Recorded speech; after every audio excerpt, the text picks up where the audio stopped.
여러분 비행기 조종실을 혹시 보신 적이 있으신가요? 뭐 비행기를 많이 타도 그렇게 조종실 볼 수 있는 기회는 별로 없습니다만 비행기 전체의 크기에 비해서 조종실은 굉장히 비좁은 의자 몇 개 들어가면 꽉 찰 만한 좁은 공간이죠. 하지만 그 좁은 공간을 누가 통제하느냐에 따라서 그 큰 비행기가 갈 곳을 잃어버릴 수 있습니다. 조종사가 통제하면 문제가 없지만 테러리스트가 조종실을 정복하게 되면 9.11 테러에서 보셨던 것처럼 LA로 가야 할 비행기가 뉴욕 쌍둥이 빌딩을 들이받을 수가 있는 것이죠. 생각해 보면 우리의 마음도, 여러분 마음이 어디 있는지 아세요? 여기 있나요? 심장에 있나요? 히브리 사람들은 콩팥에 있다고 생각했습니다. 참 뭐가 반응이 메아리 같잖아요. 제가 말한 게 그대로 들립니다. 마음은 어디에 있는지 잘 모릅니다. 그럼에도 불구하고 이 마음을 누가 통제하느냐에 따라서 나의 인생이 완전히 달라질 수 있습니다. 사랑이 나의 마음을 점령해버리면 나는 사랑의 노예가 되어버립니다. 사랑의 노예가 된 사람은 안 이쁜 것도 이쁘게 보이고요, 굉장히 못하는 것도 잘하는 것처럼 보입니다. 그래서 여러분 결혼하신 거 아니에요? 네, 농담했는데도 못 웃으시네요. 죄가 마음을 점령해버리면 죄가 시키는 대로 우리는 행동하고 죄가 시키는 대로 말합니다.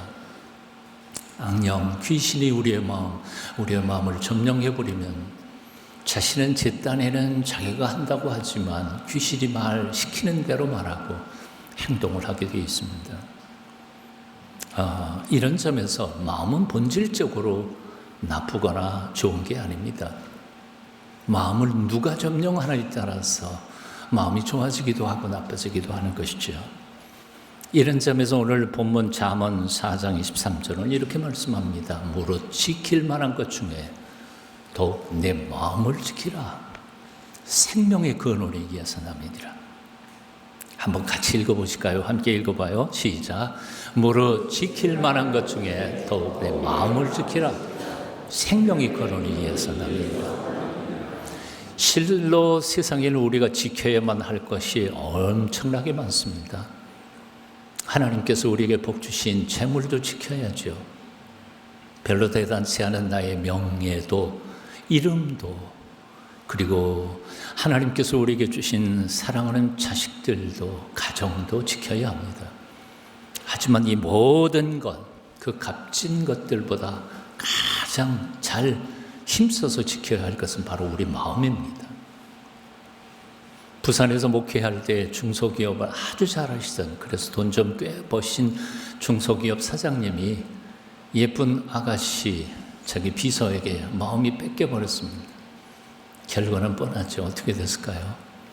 가정 파탄 나고요, 사업도 왕창 다 무너져 버리고요, 세상에 체면, 명성 다 무너져 버리고 사람이 피인이 되고 말았습니다. 마음 하나 뺏기니까 인생 전체가 끝나버린 것입니다. 예수님께서 한 번은 마태복음에 보면 이런 귀신 이야기를 하셨어요. 예수님께서 귀신 이야기 하셨어요. 한 사람의 마음속에 귀신이 하나 살고 있었단다.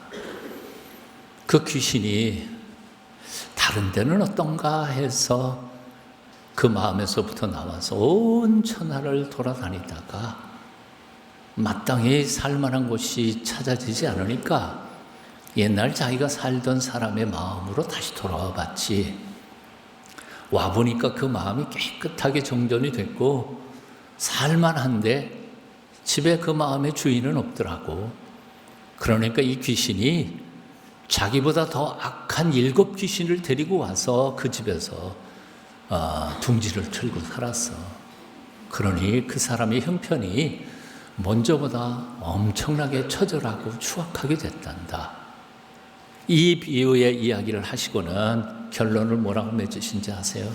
이 시대의 사람들의 마음이 바로 이와 같다. 그렇게 가르쳐 주셨습니다. 예수님께서는 이 귀신 이야기를 하신 이유가 이 이야기를 통해서 뭘 얘기하고 싶으신 것이었을까요? 간단합니다. 사람의 마음은 주인이 없이 텅 비어 놓을 수 없다는 거죠. 뭔가가 들어와서 주인 노릇해야 된다는 거예요. 마치 동네에 빈 공터가 하나 생기면 그게 공터로 깨끗이 남는 게 아니라 동네 사람들 쓰레기 다 갖다가 버리는 바람에 쓰레기 동산이 되는 것처럼 인간의 마음도 주인이 없으면, 통제하지 않으면 이놈 저놈 다 마음이 들어와서 악한 영도 더럽고 추한 욕심도 별의별 생각도 다 들어와서 난장판 만든다는 거죠. 명심보감에 보면 이런 아주 귀한 문장 하나가 등장합니다. 일일 불념선이면 제악이 개작이니라. 일일 하루라도 불념선, 선을 생각하지 않는다면 제악, 모든 악이 다 같이 스스로 일어나는 법이다. 그러니까 선을 하루라도 생각하지 않으면 악한 생각이 저절로 마음속에서 생긴다는 거죠. 마치 빈 공터에 잡초 생기는 것처럼 똑같은 겁니다. 어거스틴은 이런 말을 했습니다. 어둠이란 무엇인가? 어둠이 따로 존재하는 것이 아니다. 빛이 없는 게 어둠이다. 그렇죠? 빛이 없으면 어둠입니다. 죄란 무엇인가? 죄가 따로 존재하는 것이 아니다. 의가 없는 것이 죄다. 의가 없는 것이. 그렇습니다. 하루라도 선을 생각하지 않으면 우리 속에서 악이 저절로 일어나게 되어 있습니다.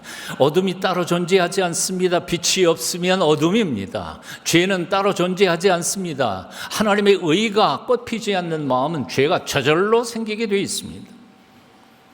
인생의 주인이신 하나님이 우리 마음을 통치하지 않으시면 세상에 영이 들어와서 나를 휘어잡을 수밖에 없는 겁니다. 이게 영적인 원리입니다. 오늘 이 아침 정말 중요한 질문을 여러분들에게 하고 싶습니다. 요즘 여러분의 마음은 무엇으로 채워져 있습니까? 여러분의 마음은 누가 통치하고 있습니까? 아니면 버려진 공터입니까?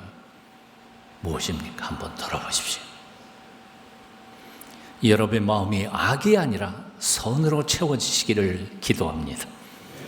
여러분의 마음이 미움이 아니라 사랑으로 채워지고, 사악한 영이 아니라 창조주 하나님 아버지께서 여러분의 마음을 천국으로 통치해 주시기를 축원합니다.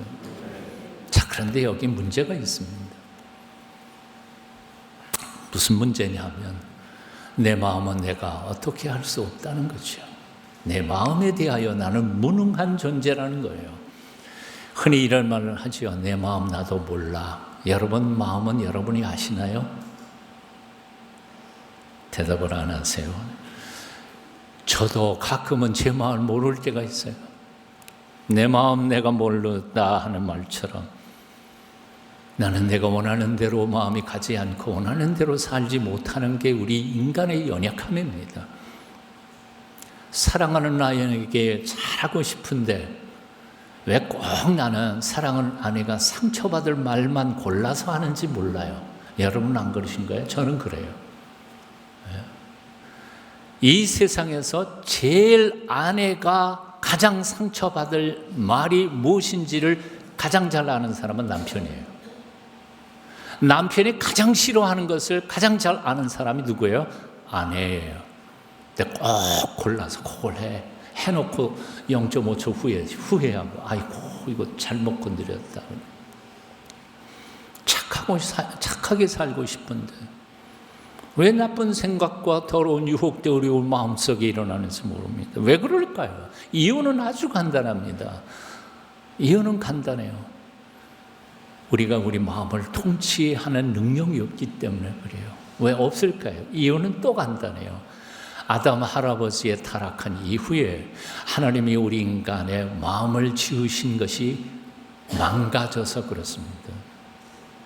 흔히 헬라 철학에서는 인격이라고 하는 것을 세 가지로 얘기하고 있는데 지성, 감성, 그리고 의지라고 말합니다. 지성, 아는 거예요.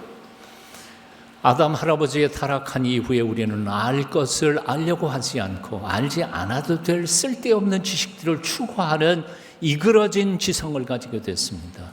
아담 할아버지의 타락한 이후에 우리는 사랑해야 할 것을 사랑하지 못한 채 사랑해서는 안 될 것들을 사랑하고 마는 이그러진 감성이 됐습니다. 아담 할아버지의 타락한 이후에 우리 인간의 의지는 너무 약해져서 결심해놓고도 3일을 못 갑니다. 깨져서 그래요. 나도 그렇게 살고 싶어. 주일날 아침 하나님의 말씀을 들을 때마다 여러분 그 말씀대로 살아가기를 원하시죠. 근데 왜 안 되나요? 우리가 연약해서 안 돼. 사도 바울도 그래서 이렇게 탄식했습니다. 나는 내가 바라는 선을 하지 않고 원치 않는 악한 일을 하고 있습니다. 만일 내가 원치 않는 것을 한다면 그렇게 하는 것은 내가 아니라 내 속에 있는 죄입니다. 여기서 나는 하나의 원리를 발견했습니다. 선한 일을 하려는 나에게 악이 함께 있다는 것입니다. 내 속사람은 하나님의 법을 좋아하지만 내 육체에는 또 다른 법이 있어 그것이 내 마음과 싸워서 나를 아직도 내 안에 있는 죄의 종으로 만들고 있다는 것입니다. 아, 나는 정말 얼마나 비참한 사람입니까? 누가 이 죽음의 몸에서 나를 구해내겠습니까? 로마서 7장 후반부의 전체 얘기입니다. 사도 바울의 얘기만일까요? 저와 여러분의 마음의 현주소가 이런 것이 아닐까요? 마음, 아무리 자기 성찰을 하고 결심을 해도 우리는 조금 더 거룩해지지 않고 깨끗하게 살지 못해요. 왜 그래요? 아까도 말씀드린 것처럼 인간의 마음이 망가져서 그래요. 마음 공부, 자기 성찰의 대가 한 분을 소개해 드릴까요? 불교계의 거성이었던 성철 스님입니다. 그분은 마음 공부에 그만큼 철저하게 했던 분은 아마 대한민국에도 전 세계에도 그렇게 많지 않을 겁니다. 10년을 누워 자지 않았습니다. 앉아서 주무셨거나 서서 주무셨어요. 10년 동안을. 여러분 그렇게 할 수 있어요? 아마 이틀도 그렇게 못할 거예요. 20년을 두문불출하고 가시덤불하고 당신이 있던 그 숙소 밖에 아무도 사람도 만나지 않고 20년 동안을 자기를 가두어서 자기 자신을 돌아봤습니다. 대단한 분입니다. 경상남도가 고향인데 거기서 금강산까지 수천릴 길을 아들 하나 보겠다고 어머니가 찾아갔습니다. 근데 그 어머니 연을 끊겠다고 어머니 돌아가라고 돌멩이를 어머니에게 던지면서 쫓아냈던 사람이 바로 이 성철 스님. 대단히 무서운 사람이었습니다. 그런데 그가 마지막 죽음을 앞두고 며칠 전에 유언처럼 열반송, 스님들의 세상을 떠나면서 남기는 한시를 가리켜서 열반송이라고 하는데 한시 한 편을 적어놨습니다. 혹시나 제가 마음대로 해석할 것 같아서 불교계에서도 인정했던 공식적인 열반송의 번역본을 제가 한번 읽어드리겠습니다. 3년으로 되어 있는데요. 일생 동안 남녀의 무리를 속여서 하늘을 넘치는 죄의 업은 수미산을 지나친다. 수미산은 불교계에서 말하는 저 중국의 태산보다 수천 배 높은 산을 얘기하는 것. 산채로 무간지옥에 떨어져서 그 한이 만 갈래나 되는 듯 둥근 수레바퀴 붉음을 내뱉어서 푸른 산에 걸렸다. 저는 수백 번 읽어봤을 거예요. 여기 희망이 보이나? 여기에 소망이 보여요? 불교계 스님들은 마지막 연에서 무슨 희망이 보인다고 말하지만 사실 마지막 연은 솟아내지는 해에 대한 표현인 건 상식적으로 너도 나도 다 알고 있는 얘기예요. 그토록 세상 모든 연을 끊고 평생 도를 닦고 마음 공부를 하셨던 그 철저한 분 성철 스님의 마지막의 고백이 이 정도라면 우리 같은 서민들이 도를 닦고 성찰하고 마음 공부한들 도대체 무슨 희망이 있을 것이냐 하는 거예요. 성철 스님의 우리의 10분의 1을 따라갈 수 있을까요? 흉내낼 수 있을까요? 100분의 1을 우리가 따라갈 수 있을까요? 불가능해요. 나보고 하라 그러면 아마 10,000분의 1도 못 따라갈 것 같아요. 희망이 없어요. 100년 마음 공부를 하고 1000년을 도를 닦아도 우리에게는 희망이 보이지 않는다는 거예요. 이게 불교계의 결론이에요. 2000년 전 사도 바울은 이렇게 말했습니다. 의인은 없나니 하나도 없고 깨닫는 자도 없고 하나님을 찾는 자는 없나니 모두 다 치우쳐 함께 무익하게 되고 선을 행하는 자는 없나니 하나도 없도다. 희망 하나도 없다는 거예요. 여호와 하나님조차 내 마음에 합한 사람이라 생각했던 그 칭찬했던 다윗, 순간의 유혹을 이기지 못하고 우리아의 아내 밧세바를 범하고 맙니다. 그것도 모자라서 자기 죄를 숨기기 위하여 그 충성스러운 신하를 가장 치열한 저 최전방으로 보내서 죽여버리고 맙니다. 살인 교사한 거죠. 그런 추악한 죄를 짓고 난 후에 다윗은 마음속에 깨끗한 마음, 경건한 마음, 아무리 결심하고 가져도 그게 생기지 않는 거예요. 한 번 타락한 음란의 마음은 그의 마음속에서부터 깨끗하게 지워지지 않는 거예요. 그러니까 통곡하다가 마침내 그는 하나님 앞에 엎드려 시편 51편에서 이렇게 고백합니다. 하나님이여 내 속에 깨끗한 마음을 창조하시고, 깨끗한 마음, 정결한 마음을 하나님이 새롭게 내 마음속에 만들어 주시지 않는 한 나는 깨끗한 마음을 가질 수 없다는 사실을 인정합니다. 창조하시고 내 안에 정직한 영을 새롭게 하소서. 그렇습니다. 우리는 결심한다고 깨끗한 마음이 생기지 않습니다. 혀를 깨물고 혈서를 쓴다고 우리가 거룩해지지 않습니다. 하나님이 우리 마음속에 깨끗한 마음 만들어 주셔야 합니다. 하나님이 우리를 정직한 영을 새롭게 하셔서 우리로 하여금 깨끗한 하나님의 백성을 만드시기 전까지는 우리는 결코 거룩한 하나님의 자녀가 될 수 없습니다. 그렇습니다. 우리는 우리 자신의 도덕적 무능을 깨닫고 인정해야 합니다. 그렇습니다. 하나님, 나 죄인입니다. 내 노력으로는 죽었다 깨도 하나님의 거룩한 아들이 될 수 없다는 사실을 인정합니다. 내가 100일 기도 아니라 만일 기도를 해도 내 마음속에 정결한 생각 떠오르지 못한다는 사실을 인정합니다. 그러니 하나님이여 내 안에 깨끗한 마음 창조해 주시고 하나님의 거룩한 영으로 내 마음 다스려 주시옵소서 기도하셔야 된다는 겁니다. 환자가 의사를 속이면 그 병은 치료할 수 없습니다. 난 암에 걸리지 않았어. 그저 조금 피곤할 뿐이지. 그러면 그 암 치료할 수가 없습니다. 난 알코올 중독자가 아니야. 그저 남보다 조금 더 마실 뿐이지. 그러고 있는 한 그 알코올 중독은 결코 치유될 수 없습니다. 우리 부부 사이엔 문제 하나도 없어. 왜? 좋은데 그렇게 문제를 숨기는 한 그 부부 간의 관계의 문제는 결단코 해결될 수 없습니다. 우리 교회 문제 하나도 없어. 그러는 한 그 교회의 문제는 해결되지 않습니다. 미국의 AA라고 하는 알코올 중독자 치료 단체에서 알코올 중독을 치료하는 10계명이 있는데 그 제 첫 번째 1계명은 바로 이런 것입니다. 자기가 알코올 중독자라고 하는 것을 고백하는 단계입니다. 나는 알코올 중독자입니다. 나는 내 의지와는 상관없이 술을 마십니다. 나도 나를 억제할 수 없습니다. 그래서 나는 도움이 필요합니다. 날 좀 도와주십시오. 이 고백을 하기 전까지는 그 다음 2단계, 3단계, 10단계까지 못 가는 거예요. 첫 걸음 인정하는 것부터 시작해야 돼요.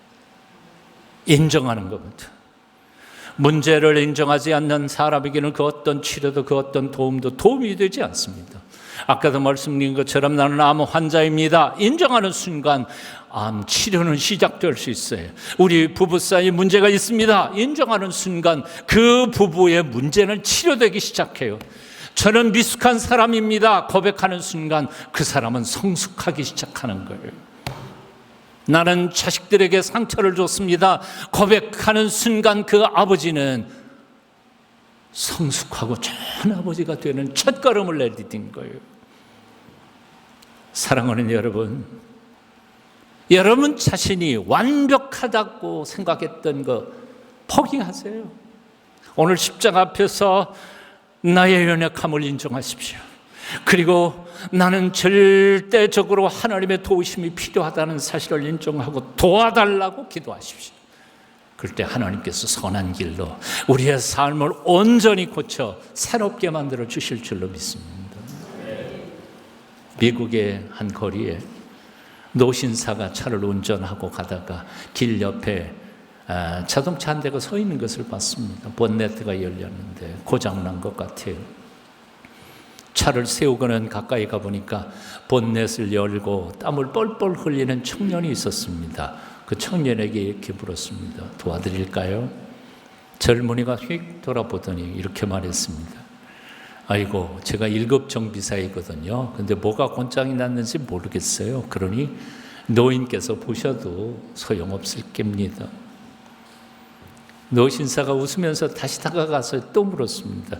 그래도 한번 볼까요? 그랬더니 그리고는 가서 본넷 안에 몇 군데를 이렇게 살펴보더니 망치 하나 가지고 엔진 옆부분을 땅땅 한 2번 두들기고는 그 청년에게 이렇게 말했습니다. 한번 시동 한번 걸어보세요. 그랬더니 이 청년이 못 믿겠다는 표정으로 들어가서 시동을 거는데 딱 걸자마자 브릉 하고 엔진이 걸렸습니다. 그러니까 젊은이가 놀랐습니다. 튀어나오면서 그 노인에게 물어봤습니다.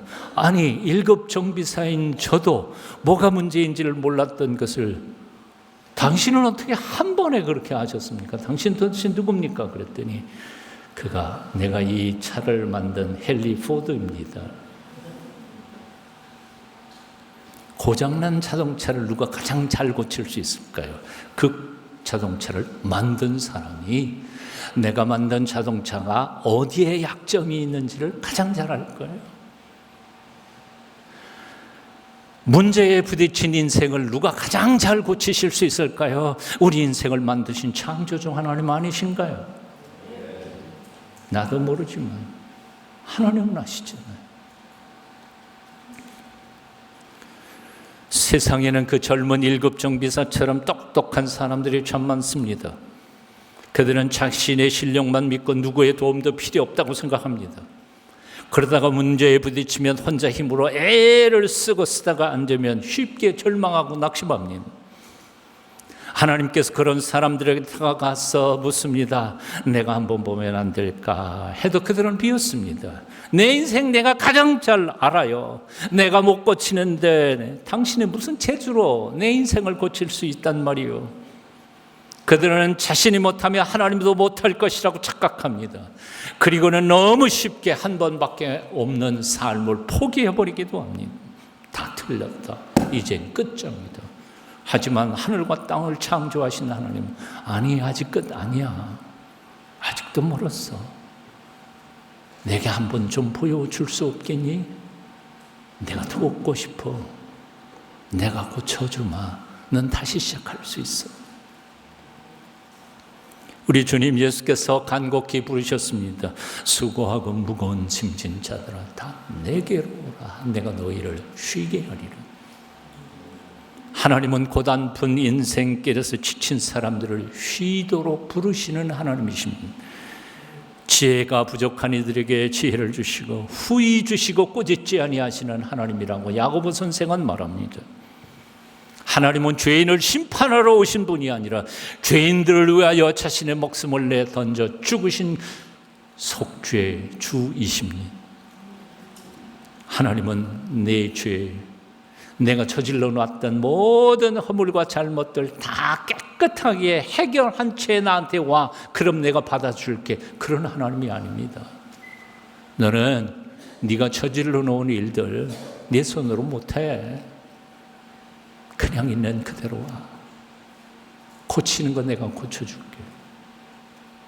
푸는 것도 내가 풀어줄게.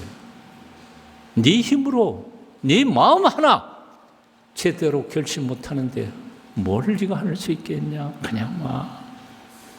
너 혼자서는 술 하나 제대로 못 끊을 거야. 내 혼자 힘으로는 내 삶을 깨끗하게 정리 못할 거야. 내 의지와 노력으로는 내가 실수하고 잘못했던 것들을 바꿀 수 없을 거야. 그러니 그냥 와. 내가 도와줄게. 우리 하나님이십니다. 수고하고 무거운 짐진 자들아 다 내게로 오라. 내가 너희를 쉬게 하리라. 사랑하는 여러분, 이제 말씀 드립니다. 그냥 지금 있는 모습 그대로 주님 앞에 나아가십시오. 그냥 두 손 들고 나 스스로는 내 인생 고칠 수 없음을 인정합니다. 내 의지와 내 감성, 내 지성이 고장났음을 인정합니다. 도와주세요. 나 주의 도움 받고자 주 예수님께 빕니다. 그 구원 허락하시사 나를 받으옵소서. 내 모습 이대로 주 받으옵소서. 날 위해 돌아가신 주 날 받으옵소서. 한 어머니가 외지에서 공부하러 나간 아들의 기숙사를 찾아갔습니다. 기숙사 방벽에 갑자기 엄마가 들어와 보니까 저속한 지저분한 그림들이 잔뜩 붙어 있었습니다. 어머니는 아무 말 하지 않고 조용히 밖으로 나가서 루도비히 폰 허프만이라고 하는 사람이 그린 명작품 성전에서의 그리스도라고 하는 그 작품, 좋은 작품 그림 하나를 사가지고 와서 한쪽 귀퉁이에다 이렇게 걸어놓았습니다. 그리고는 떠났습니다. 얼마 후에 어머니가 다시 그 기숙사를 찾았는데 그 좋지 않던 지저분한 그림들이 싹 없어졌습니다. 그래서 어머니가 아들을 쳐다보면서 씩 웃었습니다. 그랬더니 아들이 이렇게 말하더라는 거예요. 예수님께서 내 방에 들어오시니 다른 더러운 모든 것들은 사라져야만 했습니다. 예수님을 먼저 마음속에 모셔드리십시오. 그것이 가장 먼저 해야 할 일입니다. 담배 끊는 거, 술 끊는 거, 좋은 결심하는 거, 그것도 그 다음 문제입니다. 예수님만 내 마음속에 오셔서 나를 통치하기 시작하면 그런 것들은 예수님께서 나와 함께 살살 하나씩 해결될 줄로 믿습니다. 오늘 이 아침 여러분 마음속 예수님께서 찾아오셔서 하나님의 나라, 천국이 이루어지시기를 축원합니다. 기도하겠습니다. 오늘도 살아계셔서 우리를 가장 좋은 길로 인도해 주시는 하나님 아버지, 우리 자신의 결심과 노력으로는 새로운 인생, 새로운 삶, 새로운 마음 불가능한 것임을 깨닫게 해주시니 감사합니다. 이 시간 우리 마음속에 들어오셔서 이제 당신의 나라를 세워주시옵소서. 예수님의 이름으로 기도하옵나이다. 아멘.